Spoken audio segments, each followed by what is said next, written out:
이 시간 함께 보실 하나님 말씀은 사무엘상 8장 1절에서 5절까지의 말씀입니다.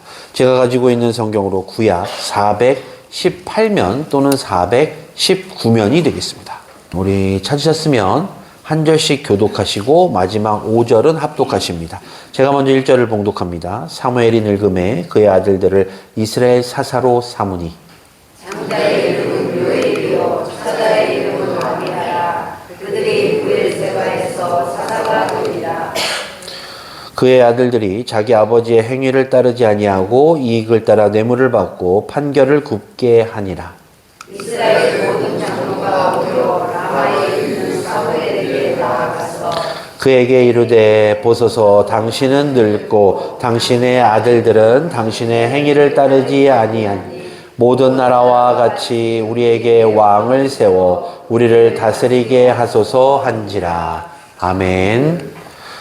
제가 다시 인사드립니다. 오늘도 복된 주일을 맞이하여 하나님의 전에 예배하러 나오신 우리 성도님들을 주님의 이름으로 환영합니다. 오늘 하나님께서 우리들에게 주신 이 말씀을 통해서 하나님의 음성을 듣는 시간 되시고 또 뒤이어 이 말씀 가운데로 살기로 결단하는 은혜가 임하시기를 주님의 이름으로 간절히 소망합니다.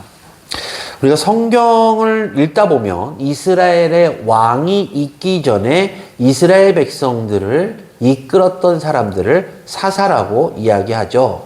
그래서 그 사사들의 이야기들을 묶어놓은 성경이 바로 사사기입니다. 그런데 그 사사기에 나오는 인물들 말고 우리가 굳이 따지자면 이 사무엘 역시 사사에 들어가게 됩니다. 왜냐하면 사무엘이 있을 당시에 이스라엘의 왕이 없었기 때문이죠. 그래서 이 사무엘은 이스라엘을 다스리는 영적인 지도자 역할을 했는데요. 선지자였기 때문에 하나님의 말씀을 이스라엘 백성들에게 전하는 역할을 했습니다.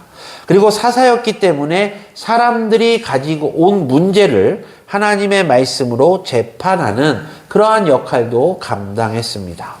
즉, 사무엘이라는 사람은 하나님의 말씀의 권위를 가지고 이스라엘을 잘 다스렸다라고 말씀드릴 수가 있는 것이죠. 따라서 이스라엘 백성들은 사무엘을 존경하고 그의 다스림에 순종했었습니다. 그런데요, 성경을 보니까 이 사무엘의 아들들에 관한 내용이 나옵니다. 그의 아들들이 어땠을까요? 아버지만큼 훌륭한 영적 지도자의 역할을 감당했을까요? 오늘 본문을 보면 이제 사무엘이 나이가 많아지게 되자 자신의 아들 둘을 사사로 세웠다라고 말하고 있습니다. 그런데 문제는 이 아들 둘, 이 사무엘의 아들 둘인 사사들이 아버지만큼 행하지 못했다라고 말하고 있다는 것이죠. 즉, 아버지의 행위를 따르지 않았다라고 성경은 말합니다.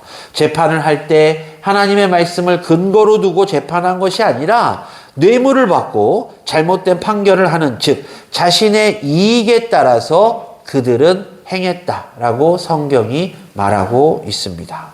사랑하는 광운교회 성도 여러분, 혹시 성도님들 가운데 이 성경 속에 나오는 사무엘의 모습을 보면서 참 안타깝고 속상하다라고 생각하시는 성도님 계실까요?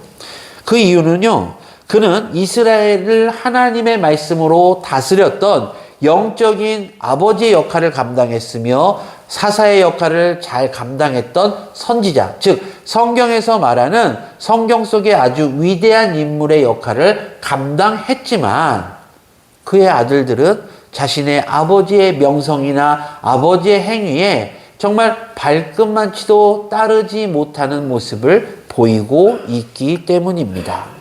자, 성경을 보면요, 훌륭한 삶을 산 아버지들이 나오죠. 그들의 자녀들 중에는 그런데 아버지의 그 삶만큼 제대로 살지 못하는 사람들이 나옵니다. 자, 대표적으로 누가 있죠? 엘리 제사장을 볼까요? 엘리 제사장의 두 아들인 홈니와 비느하스는 아버지와 같은 제사장의 직분을 감당했음에도 불구하고 그들은 아버지와 다른 삶을 살았습니다. 어떻게 했죠? 성소를 더럽혔고 제사를 멸시하다가 결국 비참한 죽음을 맞이하죠. 또 다른 예를 들어 볼까요? 성경 속의 위대한 인물 중에 한 명인 다윗. 다윗은 하나님과 동행한 사람이었고 하나님으로부터 큰 축복을 받은 왕이었습니다. 그런데 그의 아들들은 그렇지가 못했어요.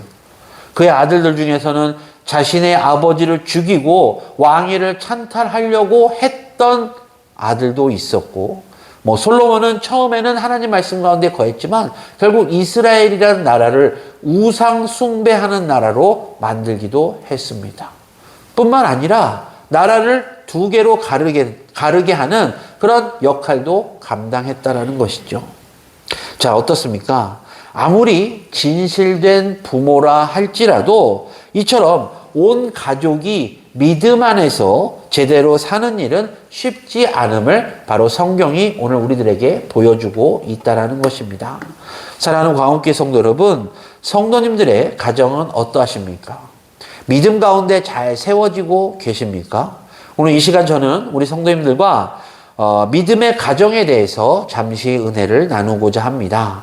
따라서 설교에 앞서 제가 간절한 마음으로 바라는 것은 우리 가정의 주인이 과연 누구신가를 명확하게 결단하셔서 모든 가족 구성원들이 하나님께 기쁨과 영광을 올려드리는 믿음의 명문 가정들이 다 되시기를 먼저 주님의 이름으로 간절히 축원합니다. 첫 번째로요, 가정이 믿음이 제대로 세워지기 위해서 그 가정의 주인이 누구인지를 분명 정확히 해야 된다는 것입니다. 여호수아 24장 15절 말씀이에요. 만일 여호와를 섬기는 것이 너희에게 좋지 않게 보이거든 너희 조상들이 강 저쪽에서 섬기던 신들이든지 또는 너희가 거주하는 땅에 있는 아모리 족속의 신들이든지 너희가 섬길 자를 오늘 택하라. 오직 나와 내 집은 여호와를 섬기겠노라 하니라고 말씀하고 있습니다.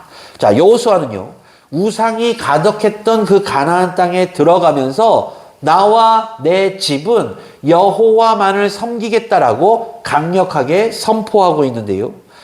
여호수아는 자신의 집의 주인이 여호와임을, 하나님이심을 모든 사람들에게 선포하고 있는 것입니다.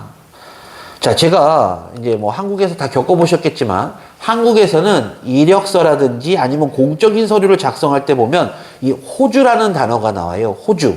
그 호주와의 관계를 꼭 써야 됩니다. 그 가정을 대표하는 사람을 우리가 호주라고 이야기하는데 이 가정을 대표하는 사람이 누군지를 물어보는 것이 바로 그 서류의 호주, 그리고 호주와의 관계를 물어보는 것이죠.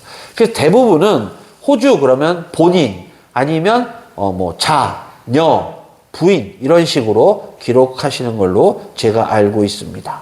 그런데 믿음의 사람들에게 있어서의 가정의 호주는 누구일까? 우리가 곰곰이 생각해 보면 답은 하나입니다. 그것은 바로 하나님이시죠. 우리 믿음의 가정의 호주는 하나님이시고 우리 가정의 주인이 하나님이시기 때문에 그 가족 구성원들인 우리가 믿음으로 하나님을 경배하며 나아가는 것입니다. 그러면 우리가 왜 우리 하나님을 우리 가정의 호주라고 말할 수 있을 것인가? 그것은 바로 하나님께서 이 땅의 모든 가정들을 다 만드셨기 때문입니다. 혹시 성도님들께서는 우리 가정을 만드신 하나님께서 우리 가정을 통해서 이루시고자 하는 그 뜻이 무엇인지 아시는 분 계실까요? 바로 하나님의 나라입니다. 방금 전 제가 하나님께서 우리 가정의 주인이라고 말씀을 드렸는데요. 여기서 하나님을 주인으로 모신다라는 것은 바로 우리 가정 안에 작은 천국, 하나님을 주인으로 섬기는 작은 나라를 만든다는 것과 같은 말이기 때문입니다. 그런데요, 오늘날 하나님을 믿는다라고 말하는 가정 가운데서 하나님의 나라를 잃어버리고 사는 사람들도 분명 있습니다. 하나님의 말씀대로 살지 않고 자신의 뜻대로 살아가다 보니까 가정 안에는 하나님의 나라가 아니라 싸움과 갈등만 존재하는 그런 가정이 있다라는 것입니다. 제가 한 책에서 읽은 내용인데요. 어느 날 한 미국의 교회 목사님이 이제 아이가 잘못을 해서 그 아이에게 꾸중을 이제 하고 있는 상황이었습니다. 그런데 이 목사님이 이 아이를 야단치다가 자신도 모르게 감정이 폭발해서 그 아이에게 심하게 소리를 지르고 화를 냈습니다. 그러자 그 아이가 울면서 이 아버지인 목사님에게 뭐라고 얘기했냐면, 아빠 크리스찬 맞아? 지금 아빠의 모습에는 예수님의 모습이 없어 라고 이야기했다라는 것입니다. 그 말을 들은 이 목사님은 정신이 멍해져서 그 아이를 우선 방에 들여보낸 후에 혼자서 자책하면서 울었대요.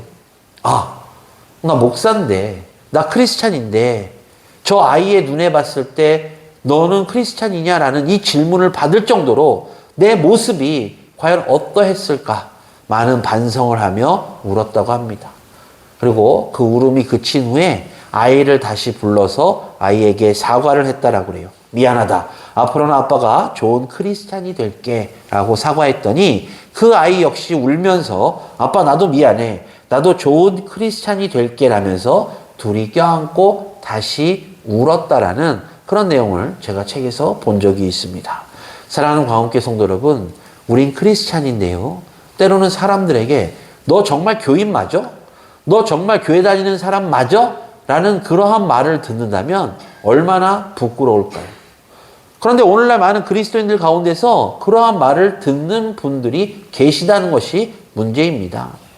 우리가 교회 안에서는 성도요, 교회 안에서 다 직분을 가지고 있는 사람들이 할지라도 교회 문 밖을 나가서는 순간 우리가 세상 사람들과 다를 바 없이 똑같이 살아간다라면 아마 세상 사람들은 우리들에게 더 무거운 잣대를 통해서 너 교인 맞아? 너 교회 다닌다며? 너 직분 잘하며? 라면서 비난할 것이고, 그 비난을 받는다는 것은 바로 하나님을 욕되게 하는 잘못된 모습이라는 것입니다.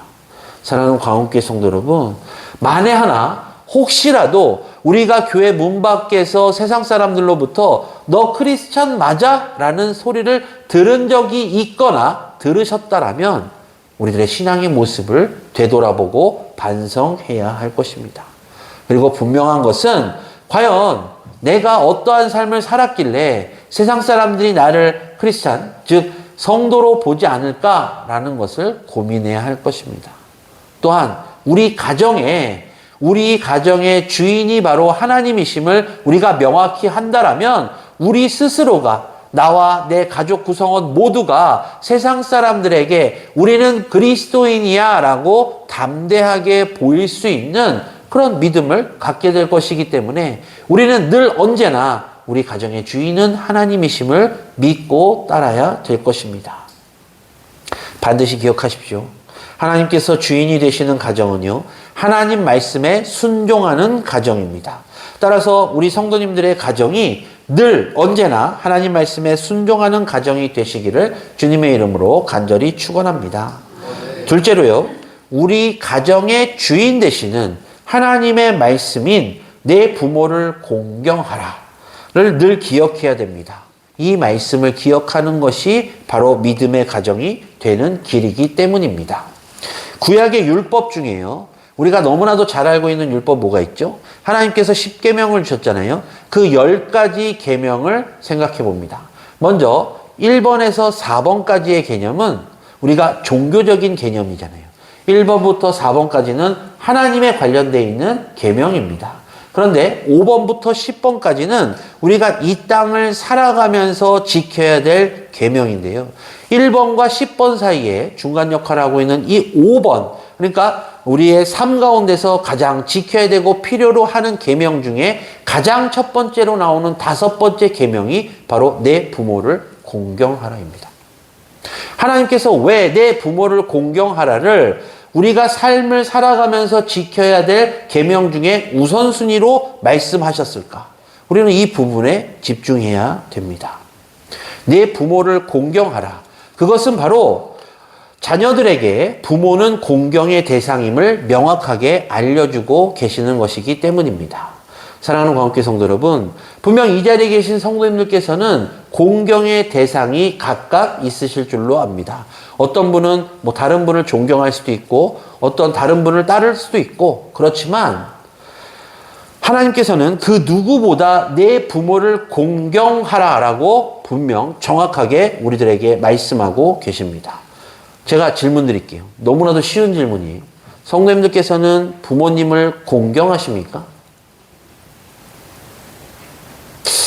이거 제가 다시 질문 드릴게요. 우리 성도님들께서는 부모님을 공경하십니까? 물론 이미 하나님의 부르심을 받으신 분들도 계시지만 아직 생존해 계시는 부모님들도 계시는데요. 우리는 하나님께서 우리들에게 주신 이 계명대로 부모를 늘 공경해야만 합니다. 혹시 이런저런 이유로 인해서 지금 부모를 공경하지 않고 미워하거나 아니면 싫어하고 계신 분 계십니까? 아마 없으실 줄로 압니다. 하나님께서 부모를 공경하라고 하신 이유는 바로 그 부모가 공경받을 만한 존재로 만드셨기 때문입니다. 하나님께서는 부모님을 하나님의 대행자로 삼아 주셨습니다. 자, 우리가 이 땅에 태어날 때 어떻게 태어났죠? 부모를 통해서 태어났습니다. 그리고 그 부모의 양육을 통해서 우리가 성장했습니다. 이는 우리가 육체적인 성장을 하나님께서 부모에게 맡기신 것입니다. 그런데 우리가 여기서 좀 더 깊게 들어가 보면 영적인 성장 역시 하나님께서는 부모에게 맡기셨다는 것을 기억해야 되죠. 그렇기 때문에 결국 우리가 부모를 공경하는 것이 바로 하나님을 공경하는 일이 되는 것입니다. 자, 그러면 부모는 자녀들을 어떻게 대해야 될까요? 자녀들이 내 자녀가 아니라 하나님의 자녀라는 마음으로 양육해야 합니다. 그러니까 자녀를 내 마음대로 양육하는 것이 아니라 하나님의 법도에 맞춰서 양육하는 것이 바로 하나님을 주인으로 삼은 믿음의 가정에서 양육하는 방법이라는 것입니다. 하나님께서 부모에게 자녀를 맡기실 때는요, 단순히 육체적인 성장만, 육체적인 양육만을 위해서 맡기신 것이 아니에요. 자녀의 영적인 성장도 맡기셨기 때문에 믿음의 가정의 부모들은 당연히 이 두 가지를 늘 기억해야만 합니다. 그런데 하나님을 알지 못하는 사람들, 하나님을 알지 못하는 사람들의 그 자녀들의 훈육 방법을 가만히 보면 세상적으로 성공하고 세상적으로 잘 되도록 하는 것이 자신들의 역할이라고 생각합니다. 그리고 그렇게 양육을 해요. 그러나 믿음의 부모에게 주된 관심은요, 자녀들의 영적인 성장입니다. 때로는 조금 힘들게 살아도 괜찮아요. 그러나 믿음을 버려서는 안 됩니다. 때로는 조금 어렵게 그리고 괴롭게 산다 할지라도 하나님께서 다 이끌어 주시고 채워 주실 것을 믿는 부모들은 그 자녀의 믿음의 영적인 성장만 관심을 갖는다는 것이죠. 요한 3서 1장 2절 말씀입니다. 사랑하는 자여, 내 영혼이 잘됨 같이 내가 범사에 잘되고 강건하기를 내가 간구하노라. 부모는 자녀의 영혼이 잘되기를 간구하는 삶을 살아야만 됩니다. 그렇다면 어떻게 자녀의 영혼이 잘 될 수 있을까요? 영혼이 잘 되기 위해선 당연히 하나님과의 관계가 좋아야 되는데 그 하나님과의 관계가 좋아질 수 있도록 부모는 영적으로 양육하며 기도로 협력해야 됩니다. 아이들이 태어나는 순간부터 믿음을 접하는 것은 쉽지 않습니다. 부모가 그 아이가 성장 과정에 어떠한 신앙생활을 하고 있는지, 어떠한 믿음 생활을 통해서 그 자녀들에게 영적인 영향을 주고 있는지가 바로 그 자녀들이 하나님과의 관계를 맺어가는 방법이기 때문입니다. 그렇기 때문에 반드시 기억하십시오. 하나님께서 원하시는 가정은 자녀가 부모를 공경하고 부모가 자녀의 영혼이 잘 되기를 기도하는, 간구하는 가정인 것입니다. 따라서 저는 이 자리에 계신 우리 광음의 모든 가정들이 이러한 가정이 되시기를 주님의 이름으로 축원합니다. 마지막으로요, 가정은 하나님을 예배하는 공동체가 되어야 됩니다. 자, 우리가 지금 교회에서 부르고 있는 찬송, 올려드리는 기도, 예배가요, 여기서만 끝나는 것이 아니라 가정에서도 이루어져야 된다는 것이죠. 그 이유는 바로 이 가정이 작은 교회이기 때문입니다. 제가 이제 한국에 귀국하기 전에 뉴질랜드의 사역이 다 끝난 이후에 제 아내랑 현지 교회를 좀 다녔어요. 현지 교회를 가니까 한국 교회랑은 좀 많이 틀리더라고요. 이제 들어가니까 찬양팀이 막 찬양을 해요. 그건 똑같습니다. 찬양팀이 막 찬양을 하다가 갑자기 설교자가 탁 나오는데 설교자가 하와이안 셔츠에다 반바지를 탁 입고 나와서 설교를 하는 거예요. 한국 같으면 난리 날 일인데 그렇게 설교를 하더라고요. 처음에는 좀 적응이 안 됐는데 어느 순간부터는 뭐 그런가 보다 하고 이제 적응을 했습니다. 설교자가 막 설교를 해요. 근데 그 와중에 아이들이 이곳 저곳 바닥에 눕거나 앉아서 그림을 그립니다. 그러니까 주일 학교라는 개념이 말 그대로 작년부터 아이들까지 한 곳에서 예배드리는 주일 학교 시스템이었던 것이에요.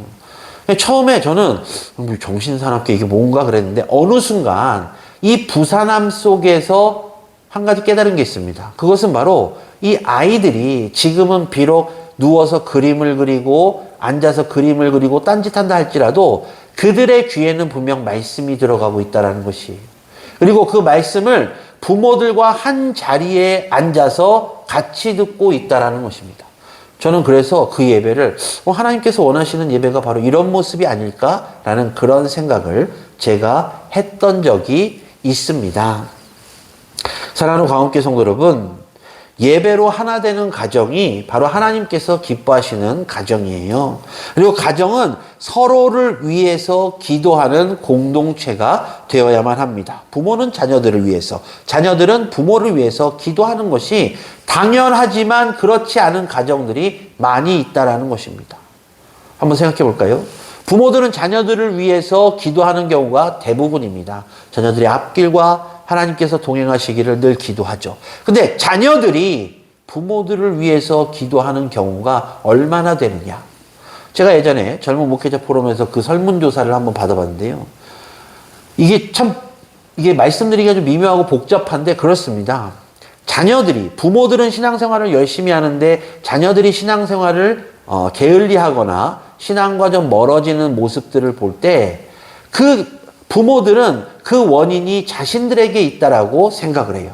그러면서 그들이 하나님께로 돌아오기를 계속해서 기도합니다.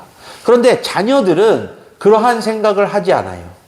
그들은 신앙이라는 것이 고리타분하고 과연 신앙, 천국이 있을까라는 그런 의구심이 드는 순간부터 신앙과 멀어지고 교회가 멀어지는 경우가 대부분입니다. 그런 자녀들을 위해서 부모들은 계속 기도하지만 자녀들은 계속해서 멀어지고 있다라는 것이죠. 그렇다면 어떻게 그 자녀들을 위해서 기도하는 부모들이 그들의 마음을 돌려서 교회로 향하게 하고 함께 화목하게 기뻐하며 서로 교제하고 기도하고 예배하며 신앙생활할 수 있을 것인가? 그 목회자 포럼에서의 답은 그겁니다. 그건 오로지 하나님밖에 할 수 없다라는 게 답인데 저는 그렇게 생각하지 않습니다. 이제 어거스틴이라는 사람이 있어요. 이 어거스틴이라는 사람이 우리 그 기독교 역사에는 매우 중요한 사람입니다. 이 사람이 이제 4세기에 북아프리카 주교로서 기독교 신학과 영성에 커다란 영향을 끼친 사람인데요. 이 사람의 젊은 모습은 정말 대단합니다. 이 사람은 이제 북아프리카 카르타고라는 곳에 태어났는데 이태리 밀라노로 유학을 가서 아주 좋은 학교에서 수학하고 거기 교수가 됩니다. 그런데 너무 어린 나이에 교수가 된 나머지 그의 삶은 엄청 방탕하고 엄청 그 환락에 취한 삶을 살았어요. 그런데 이 사람에게 이 사람을 위해서 기도하던 사람이 있었으니 바로 어머니 모니카였습니다. 이 어머니 모니카는 어거스틴을 위해서 눈물 흘리며 밤낮 없이 기도했습니다. 자녀가 하나님께로 돌아오기를 기도했습니다. 그런데 10년 동안 기도했는데도 돌아오질 않아요. 그래서 이 어머니 모니카가 그 당시에 교부였던 암브로시우스라는 사람한테 자신의 아들을 만나서 권면해달라고 부탁을 합니다. 그런데 이 암브로시우스가 뭐라고 이야기하냐면 자식을 위해 기도하는 어머니의 기도는 결코 헛되지 않습니다라고 말을 해요. 이 말을 들은 모니카는 계속해서 자신의 아들 어거스틴을 위해서 눈물 흘리며 기도합니다. 결국 그 기도가 응답되어지고 그의 아들 어거스틴은 386년 32살의 나이로 회심하게 돼요. 그리고 하나님께로 돌아와서 북아프리카 히포라는 지역의 주교가 되게 됩니다. 이 어거스틴이 쓴 책이 있는데 바로 고백록이란 책에 이렇게 기록하고 있어요. 하나님께서 내게 진리를 발견이 무엇보다 중요하다라는 마음, 그 진리밖에는 아무것도 바라지 않고 그밖에 아무것도 생각하지 않고 그밖에 아무것도 사랑하지 않는 마음을 주신 것은 바로 어머니의 기도 덕분이다. 그렇게 큰 유익을 볼 수 있도록 한 것이 어머니의 기도였음을 나는 의심하지 않는다라고 기록하고 있습니다. 사랑하는 광운교회 성도 여러분, 꼭 기억하시기를 부탁을 드리겠습니다. 부모는 자녀를 위해 기도하는 사람이요, 그 기도를 위해 하나님께서 세워주신 것입니다. 자녀들을 위한 기도는 부모가 어떻게 보면 평생 감당해야 될 그런 짐, 때로는 사명이라고 말할 수 있는데요. 그런데 우리가 그걸 바꿔서 생각하면 자녀 역시 부모를 위해서 기도해야 된다는 것입니다. 나를 여기까지 양육시켜 주시고 나의 영적인 성장을 위해서 날마다 눈물 흘리며 기도하신 그 부모님을 위해서, 그 어머님을 위해서, 그 아버지를 위해서 자녀들도 분명 기도할 때 그 가정의 주인 되시는, 호주 되시는 하나님께서 그 가정을 축복해 주시고 그 가정이 믿음의 명문 가정이 되는 것입니다. 말씀을 정리하겠습니다. 자, 성도님들의 가정의 주인은 누구십니까? 어떤 가정은 사람이 주인이기도 하고 어떤 가정은 재물이 주인이기도 합니다. 또 어떤 가정은 성공이 주인이 되어서 그것들을 위해서 노력하고 그것들의 통치를 받습니다. 그런데 믿음의 사람들, 믿음의 가정은 분명 기억해야 됩니다. 우리 가정의 주인은 바로 하나님이십니다. 하나님께서 가정을 세우셨고 하나님께서 성도들의 가정이 하나님의 말씀으로 다스려지는 작은 교회, 작은 천국과 같도록 원하고 계시기 때문입니다. 그렇기 때문에 부모는 자신의 가정이 하나님의 나라가 될 수 있도록 힘써야 될 것이며 말씀으로 자녀들을 양육하고 믿음의 본을 보이는 삶을 살아야 됩니다. 그리고 자녀들은 하나님께서 자신들을 위해서 세우신 부모를 공경하고 자신들을 위해서 헌신하신 부모들을 위해서 기도하는 그런 마음을, 그런 모습을 보여야 될 것입니다. 따라서 간절히 바라기는 이 시간 이후로는 이 자리에 계신 우리 광음의 각 가정에 하나님께서 주인 되셔서 믿음의 명문 가정으로 이끌어 가시도록 기도하시고 또한 그 가운데서 지금까지 해오신 대로 자녀들을 위해서 기도하시고 자녀들의 영적인 성장을 위해서 눈물을 흘리며 기도하실 때 그리고 자녀들은 그 부모님들을 위해서 기도한다면 분명 하나님께서는 그 가정이 믿음의 명문 가정이 되도록 축복해 주실 것입니다. 바라기는 우리 광음의 모든 가정들이 다 그런 믿음의 명문 가정이 되시기를 주님의 이름으로 간절히 축원합니다. 기도하겠습니다.